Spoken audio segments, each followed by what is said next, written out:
welcome to anyone who just got here for our presentation on equal footing and other knowledge service projects going on at the Foundation Center, and how the data that's used in projects like this can be used as a storytelling tool and what it means for your organization, your data, your storytelling. Our excellent presenter this afternoon is Amanda Dillon. She is the manager of strategic philanthropy here at the Foundation Center. And she is very excited to be here today to tell you all about data and storytelling and the power that it wields. I am going to turn it over to you. Great. Thanks, Tracy, for that terrific introduction. And I just want to reiterate the thank you for all of the people who have been here since 9 a.m. this morning. I know you've all had lunch, so it's that kind of time of day. So I'll try to keep it as engaging as possible. And I also thank those who just got here for this presentation and are going to be staying for the rest of the presentations today. So I'll just jump right in. Again, I am Amanda Dillon. I'm Manager of Strategic Philanthropy here at Foundation Center, and I'm going to be presenting on the topic of Equal Footing, which is a web project we have here, and the power of stories and data, and how Foundation Center has really paired those two to be really effective at communicating ideas. So let me start off by telling you a little bit more about myself. I've been here at Foundation Center for over 4 years, and my day-to-day job here consists primarily of managing different tools for foundations, for funder networks, for consultants, for advisors, for nonprofits, really helping them figure out how to use data to be more strategic and how to make better decisions. So this includes everything from making maps to organizing and curating digital libraries to creating projects that help organizations scan the funding landscape as we do with Equal Footing. And then overall, just really to help organizations make sense of all the data and information out there. So before I begin, I'm curious to hear a little bit more about why you all are here today. So what about this session description made you sign up or made you come here, made you come to my session? So I want to know if you came here because you're curious about equal footing. So can I get a raise of hands for the people who are in the room because they're just curious about what equal footing is? Okay. What about if you are working or interested in working in Burundi, Democratic Republic of the Congo, or Rwanda? Get a raise of hands. Okay. All right. And so then finally raise your hand if you're here because of the title of the session, The Power of Stories and Data. Okay. All right. Were there any other reasons that I didn't cover? Okay. Well, that helps me figure out how I'm going to spend my time, and that's actually fortunate because I most of my presentation is going to be on data and storytelling. So, okay. Oh yeah, sure. Mhm.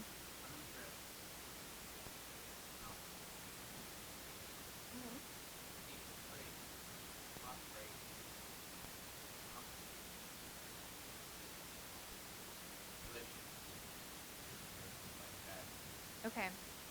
Great. I'm actually just going to grab the pen here, write that down. We can come back to that when when I'm kind of showing things. Um, okay. All right. So I have yes.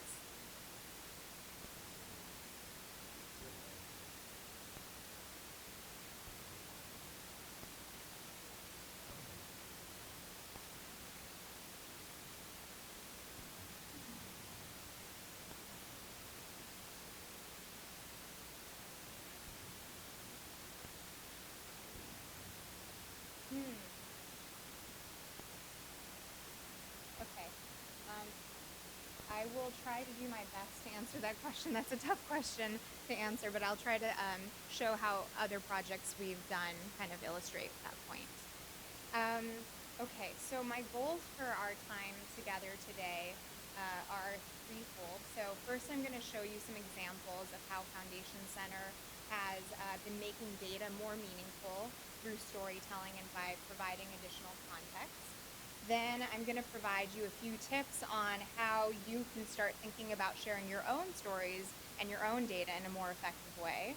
And then I'm going to actually have us break up into small groups. And I wasn't quite sure how many people would be here.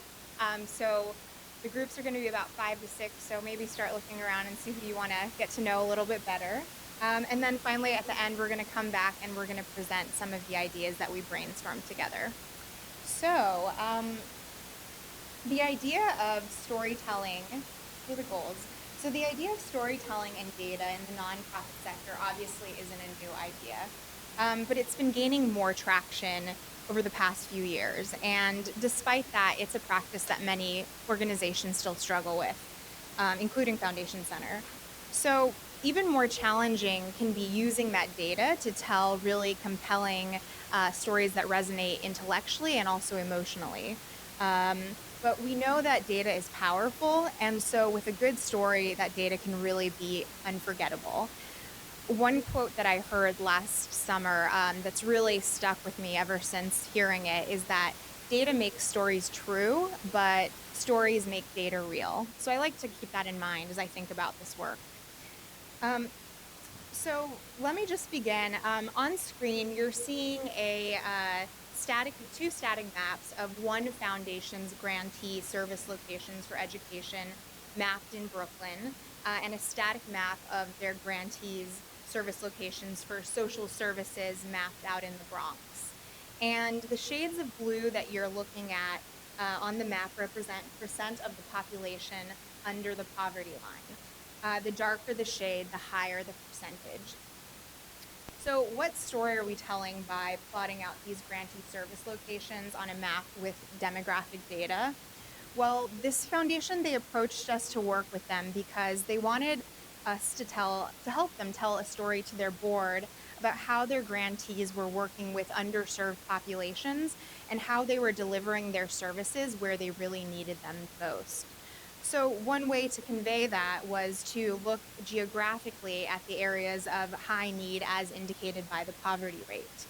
And what story are we seeing here? Well, it appears in Brooklyn that the grantees are indeed serving many high needs populations around Bushwick and Williamsburg and Fort Greene, and then down here more by Bensonhurst.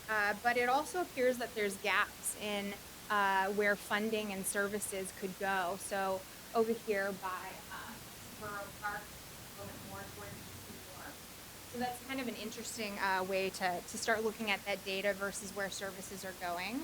And then if we look at the map of the Bronx, the distribution of grantee work in social services, health, and recreation, we see that there's actually a pretty even distribution of these services in several of the high poverty areas. So these are two ways in which, simple kind of data points begin to tell an illustrative and complete story. Yes.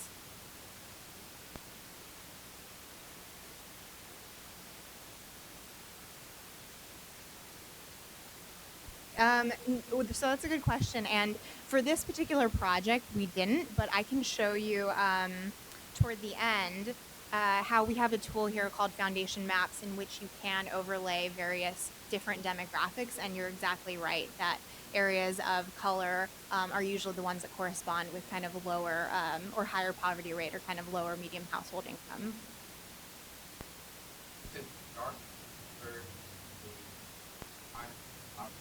Mm-hmm.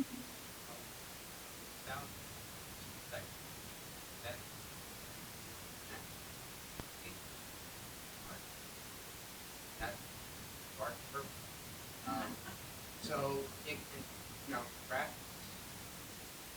can be misleading. That's true. I mean, you have Vanport Park. Nobody lives, zero income. Right. Unless you're talking about those Right. Right, coyotes. which have a no, that's a really great point, and it was something that we noticed, and it was something that the foundation communicated to their board. So he brings up an excellent point that you always want to, kind of provide any kind of caveats or any kinds of side notes that might, illustrate where this might not be completely accurate. So that's a great point. Thank you for bringing that up. Okay, so now I'm going to move on to the Weinberg Foundation. And they're a foundation that's based out of Maryland, and they just launched a brand new website. And one of their main goals was to tell a story about their grant giving in a more effective and curated way. They really liked this interactive data visualization platform that we had that I just briefly mentioned called Foundation Maps, but they only wanted to let the public explore a few of their geographies up close. And in other parts of the world that they were making grants, they just wanted to provide kind of a high level snapshot of their giving to show that they were making grants all over the world, but just to provide kind of higher aggregate numbers. So this infographic looking map that you're seeing on screen actually allows people to go and hover over these different bubbles. And when you do that, you will pull up total number of grants, total number of dollars going to those particular areas. And for the regions of Baltimore or the city of Baltimore, Maryland, Israel, and the United States, you can pull up more grant information like who are the recipients, how much are they receiving. So this was one way that a foundation chose to communicate their story kind of at different levels of detail. Another example is a project that we did on palliative care, and this was a project that we did with Atlantic Philanthropy. And there, as many of you might know, including their grant making next year, they're spending down. And so in their lifetime as a philanthropy, they've made over $7 billion in grants, which is pretty outstanding and it's an astronomical number in philanthropy. And they've supported many different issues. And their mission is to really bring about lasting change to the lives of disadvantaged and people. So in that time of their existence, they've been the top funder supporting palliative care in the United States, Europe, and Asia.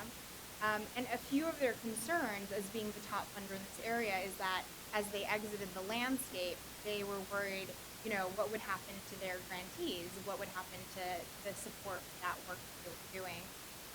But not just that, the rest of the sector and the public might not fully understand all of the research and all of the work that had been done because they were no longer going to be this player, this presence in the conversation. So we worked with them to put together this digital collection of more than 100 reports related to palliative care, and specifically to improving access to palliative care. And the thing was, by putting all of these reports together in just one collection or library, that wasn't really enough for them. They said that people might not read them, people might not go in and see what's written down in these reports. We need a way to start accessing the data more quickly. So what we did is we looked at what key findings coming out of different publications, what we call gray literature, so literature that's coming out of the social sector. And what we found was that the literature naturally grouped around these three questions. So who is affected? What are common barriers? What are some recommended solutions?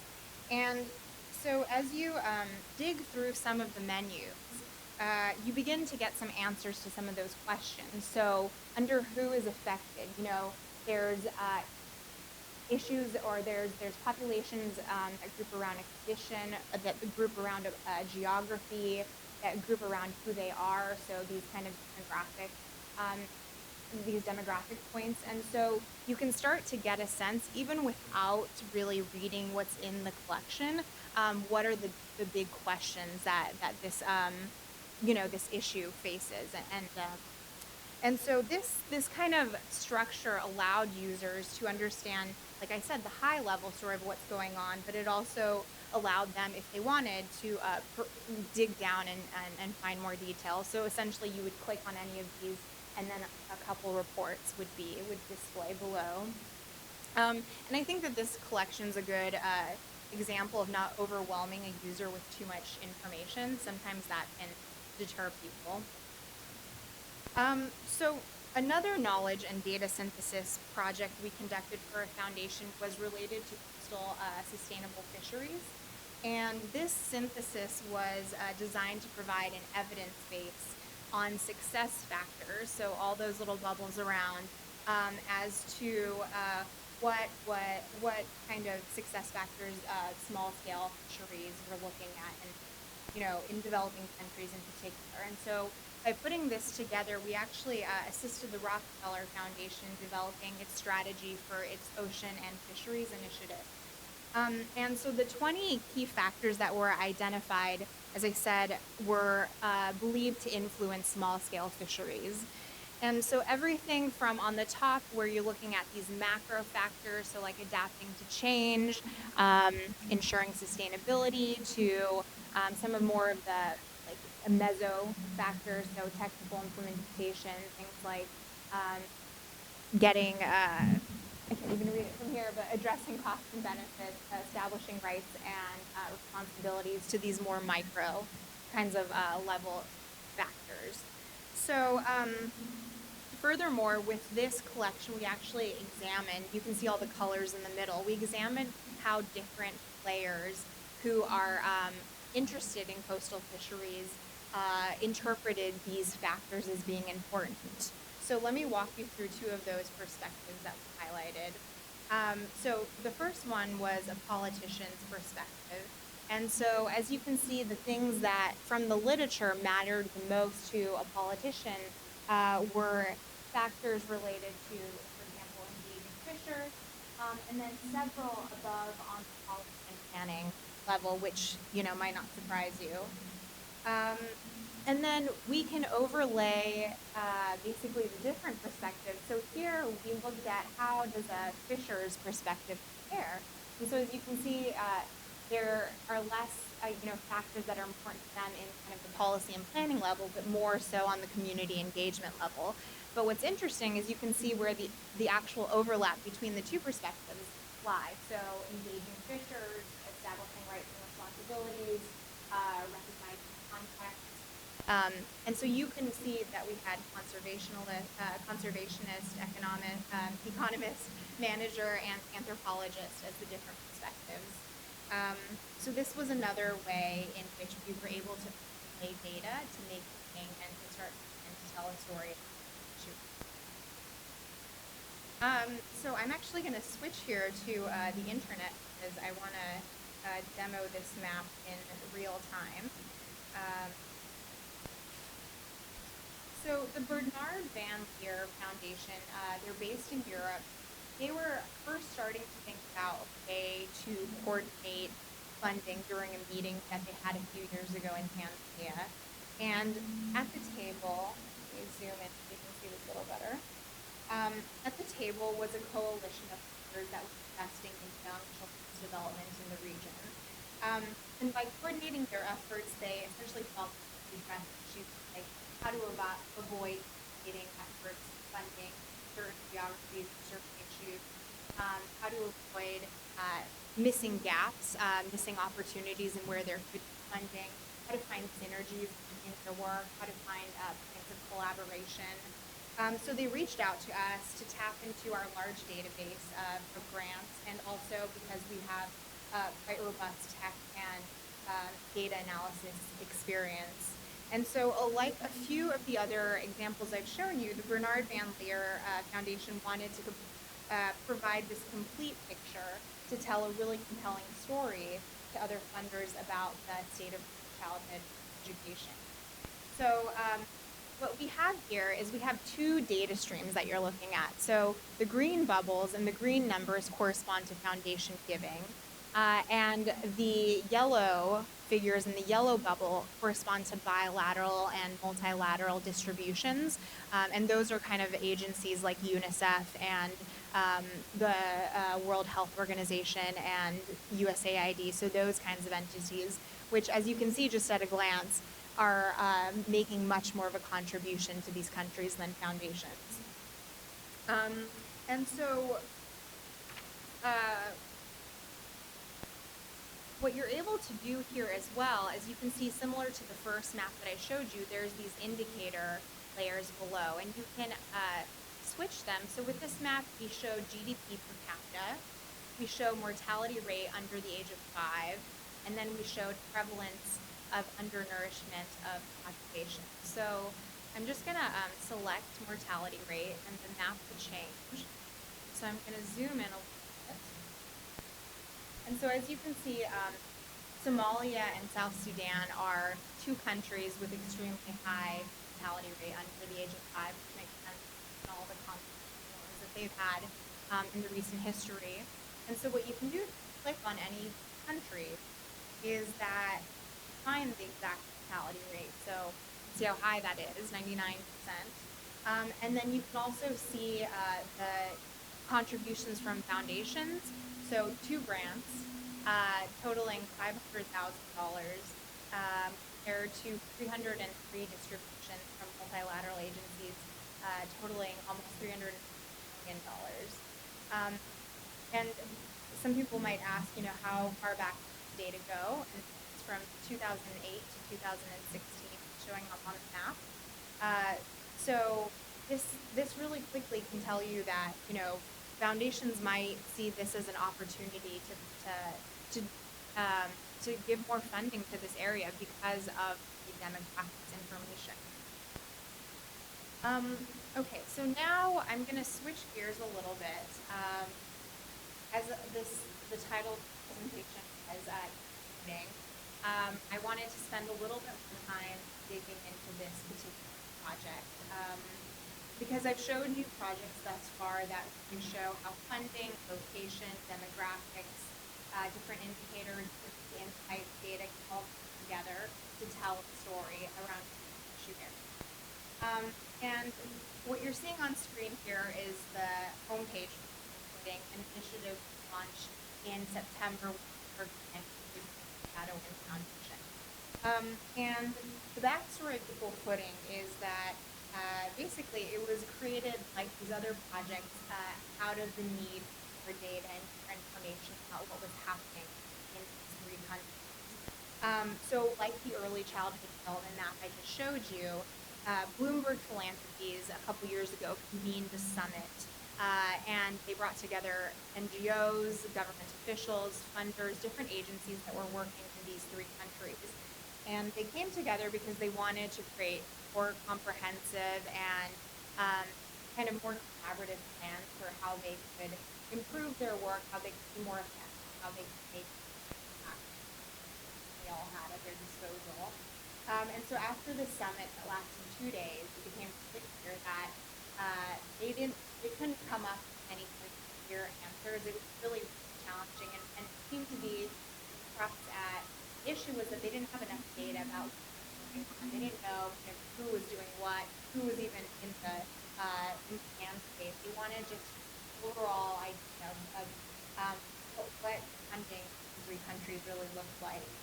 So the main questions that they came up with is where's funding going, investing in the country, and what approaches are being used.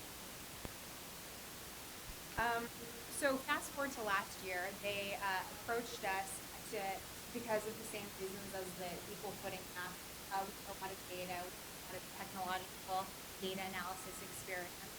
And so they asked us to put together this website to provide this information in an accessible and public way so that others could access it as well. So I'm just going to scroll down, and as you can see, the 3 questions that I mentioned are the 3 questions that we've used as a frame to organize the data on this portal. So where is funding going? And so you already begin to see, or you already begin to get an idea for how much funding, how many people are working in these 3 countries. The next question is, who is investing in these countries? So we have a list of top funders, and you can also actually jump already to a case study if you want to see a little bit more specifically about how one of these foundations is investing in these countries. And then the very bottom is investing in women brings change, what works.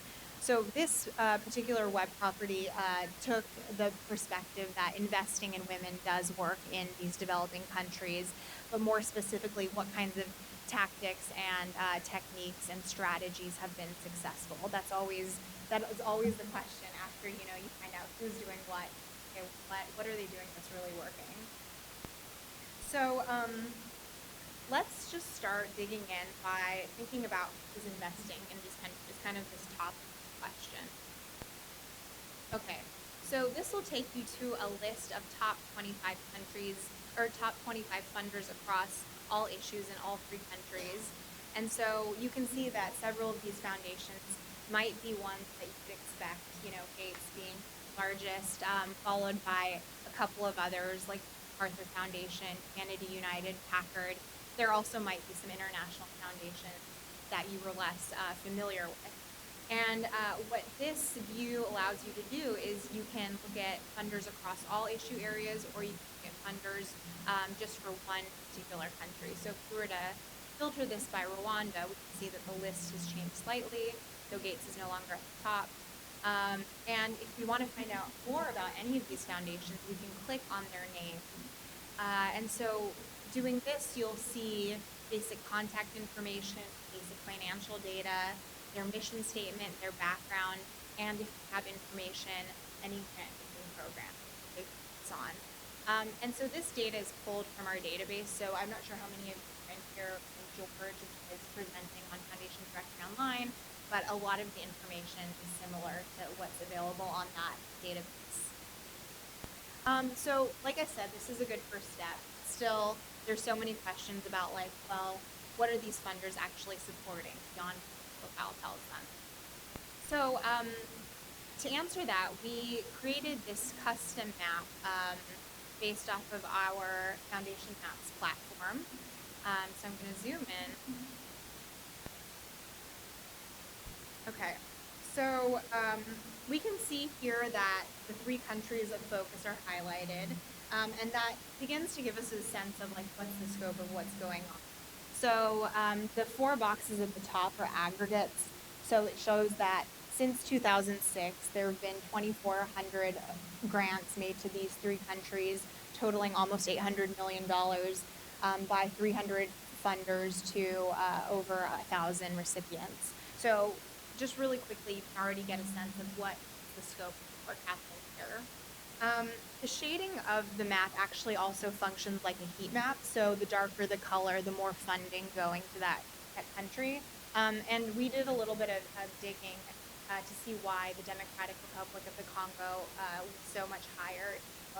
$600 million of funding than the other countries. And it's largely because the Gates Foundation made a couple of very, very large, close to $200 million grants to the DRC for polio eradication. So drilling down, you'd actually be able to find that information and start to illuminate, some questions that you might have. But let me just focus, on what you're looking at here. So it says showing grants by area served. So what does that mean?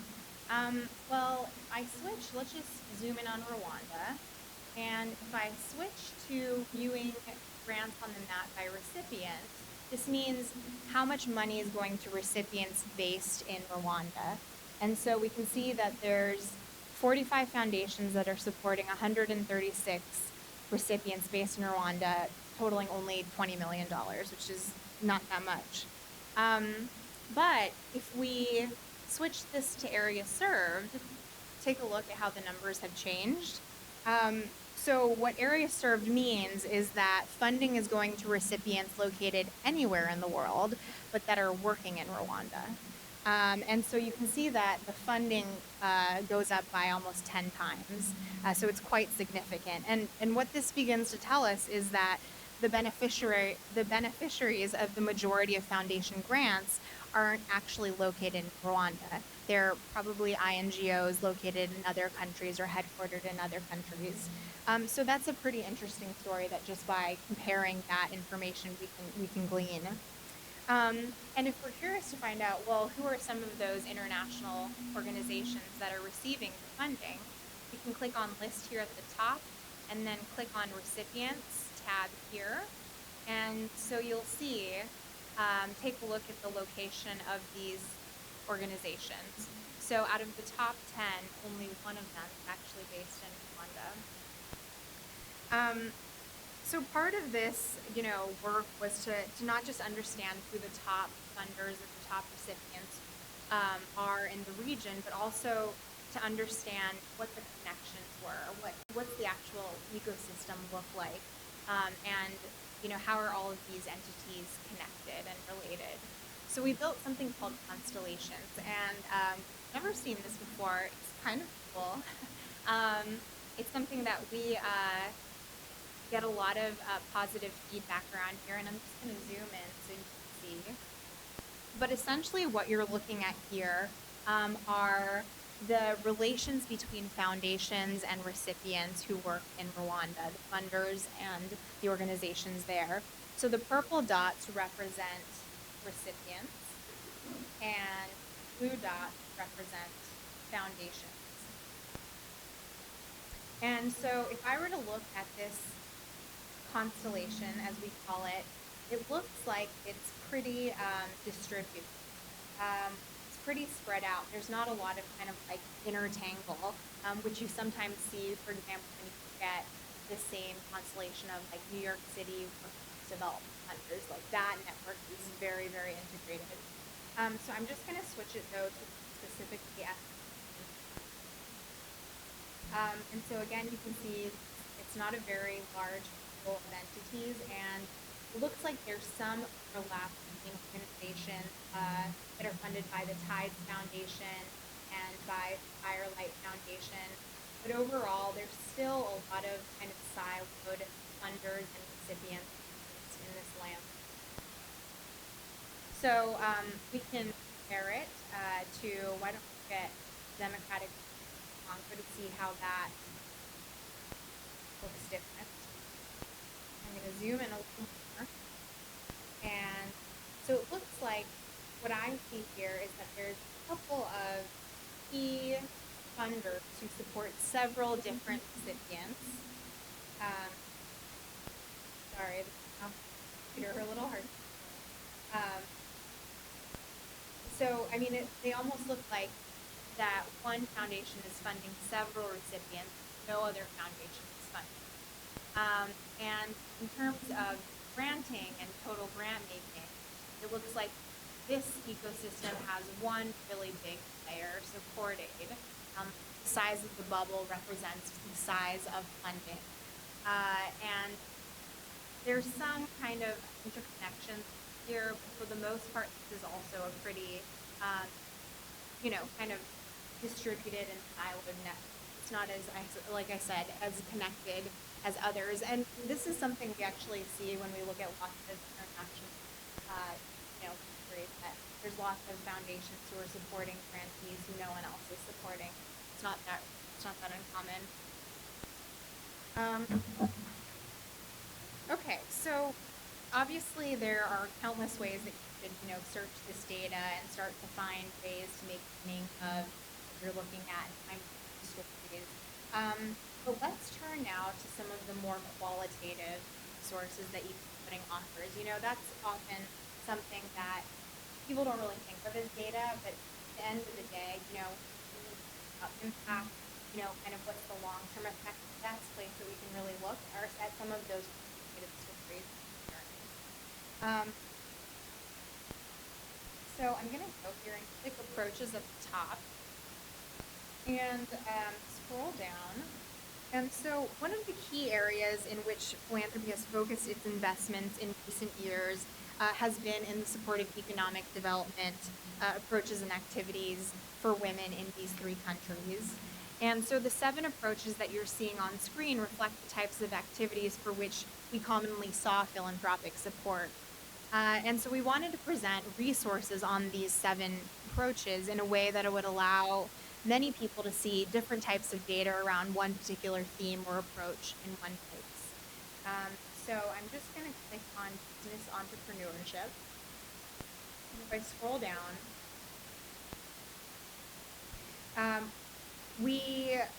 so here's the page on business and entrepreneurship, and we designed this in a way, we try to think of it kind of like through this curatorial lens, how to place information next to each other. So you're looking at a story, you're looking at this in the way that you can drive meaning out of it.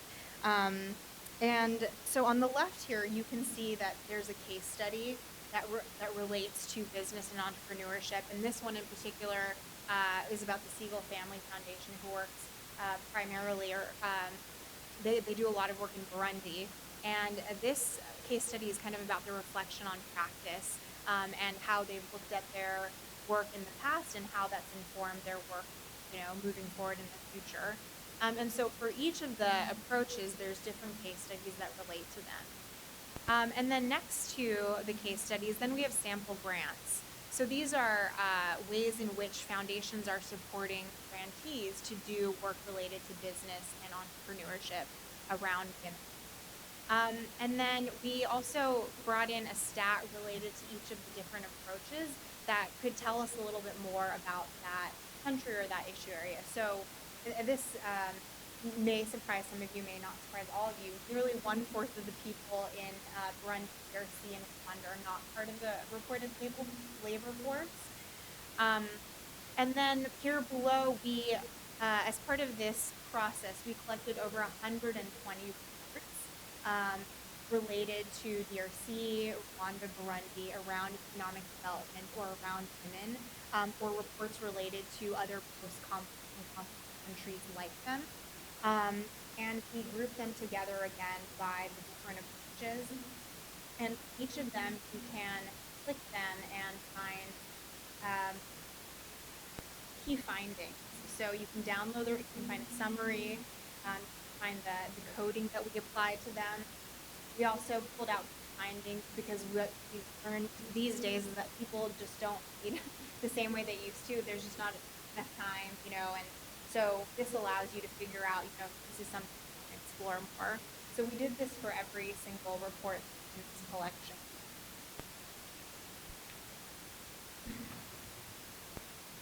And so the last thing I want to show you footing is just, while we created this more curated depiction of qualitative data around these different approaches, we know that some people just like to see all the reports on space. They like to see all the case studies.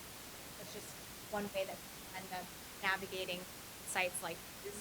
And so under resources, you can click here and find all the 125 reports. You can filter it here by country. You can filter it here by different approach.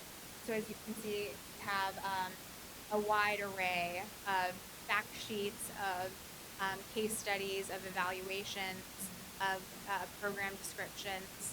So there's a lot of good knowledge and information there that hadn't really been aggregated in one way. And then impact stories.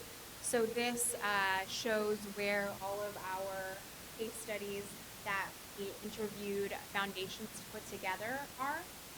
And so you can see we have some from international foundations, corporate foundations, from some women's funds. And then to the right, what you're also seeing is that using the case studies, we said, what kinds of common themes are we seeing in data? What kinds of information can we pull and illustrate in a nice infographic? And so themes came up around cultural relevancy, agency, giving an asset, kind of the value of giving back type of grant making, what it is to do a learning circle, and then also supporting not just grassroots movements, but women's grassroots movements. So, so this is what we've put together thus far. Equal Footing has just launched, so we're going to continue to expand and platform. We already have several more case studies lined up to publish. Our grants database and our map gets updated on a weekly basis, and we're recruiting new foundations to tell us about their grant making. So it's going to have more and more information and data. And usually what we find is with projects like these and with the others is that it takes putting something in front of someone to want to be a part of it. You can't just kind of give them a pitch and expect them to want to contribute. So since we've launched this, we've received a lot of positive feedback. And so I imagine over the next year and beyond, this is going to grow to be an even more robust information. Okay, so I've shown you several different examples, of how Foundation Center is trying to use data to do storytelling. And so now, as I was mentioning in the beginning, I'm going to ask, and this might be a little bit challenging, but I think we can kind of group together, like here in the front, here, a little bit in the back. You can also go outside. And I'm going to ask you to break up into groups of about 5 or 6 people. And I want you to brainstorm a little bit about how you think your organization can start using data if you're not already, or if you are already, how you can start using it to tell an even more compelling story, or using what inspiration you've gleaned from this presentation. How can you think about using that data a little bit differently in ways that you maybe hadn't thought of thus far? And for this kind of activity, I really want you guys to be creative. Don't feel like this is something you have to go back, obviously, to your organizations and do, but just really use it as an opportunity and as an exercise to spark new ideas. And so, again, I want you to think about if you could tell, and I will pull up the instructions. So if you could tell a story using any type of data, what would that look like? Think about what kind of data you're collecting now. Think about what additional data you need to collect to effectively communicate what story you might want to tell. And as I said, I'm going to give you 15 minutes to work on this. So it's about 2:30 right now. So we'll come back at 2:45. And I recommend in your groups that you focus on one organization that's represented by someone in your group. And I have markers that I'm going to pass out to the group, so you can feel free to doodle on any of the paper around. Like I said, we have easels here, we have more paper. I'll walk around to help you all. And really focus on primarily what the story is that you're trying to convey. Make that the primary kind of goal.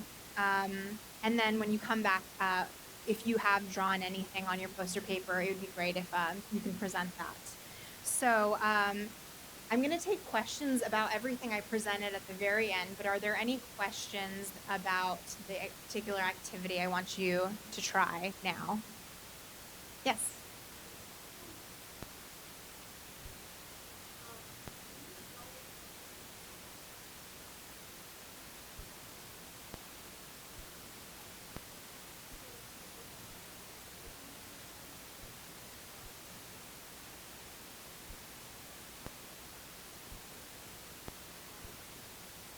How did we start putting together the different kinds of visualizations with them?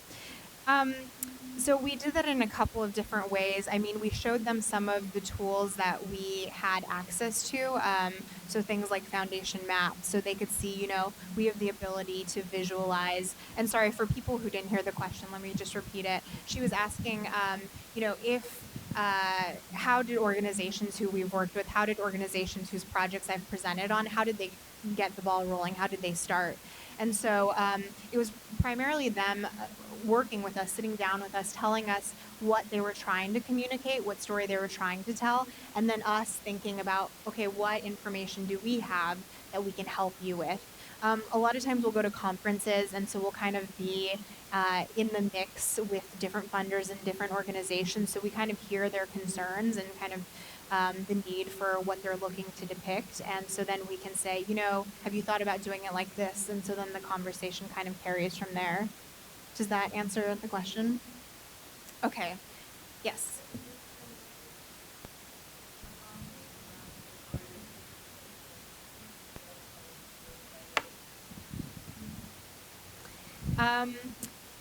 Yes. So the question was, are these projects primarily conducted by the New York-based Foundation Center, and do any of our other regional field offices do these types of projects? What I will say is the actual work kind of happens here out of our offices in terms of like the building and the coding and the data type of IT work. But sometimes the actual conversations will start in those other offices. So another project that we're doing right now with 3 funding networks in California started out of the San Francisco office. And so we're working with networks in California to do that. And so a lot of kind of the feedback and kind of the figuring out what is going to go into the actual visualization is going to be figured out there, and then we'll be implementing it here.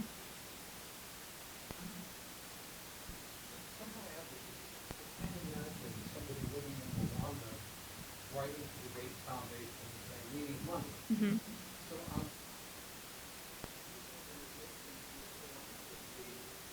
donating to create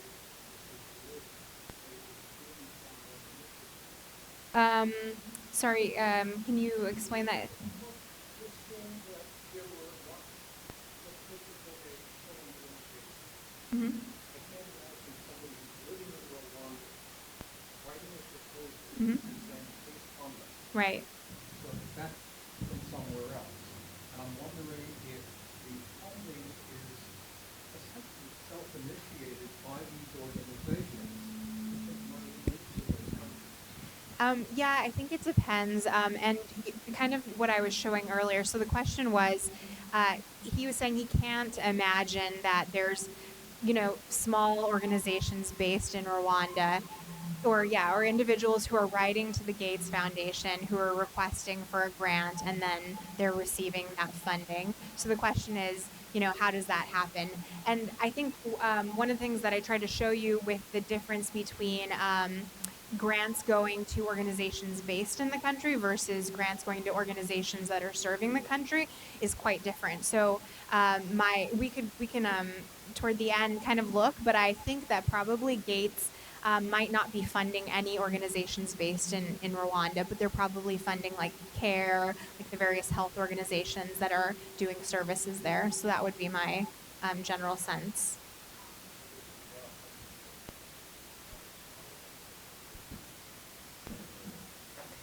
That's true. Yep. That's part of the point of putting this project together, is to show them, well, who are the foundations who are providing smaller grants, who might these smaller organizations initially be able to reach out to just so they can start getting institutional funding. Yes. I think a lot of Americans underestimate the imagination and education of people. Hmm. Yeah, and hopefully with projects like these, we're trying to break down some of those, kinds of prejudices and those kinds of ideas. So I'm gonna, like I said, answer more questions about everything that I presented toward the end. But now I want you to find 4 or 5 people and start talking with them about ways in which you think your organization can start to tell a story, and then think about what kinds of data you might start collecting or that you're already collecting to tell that story.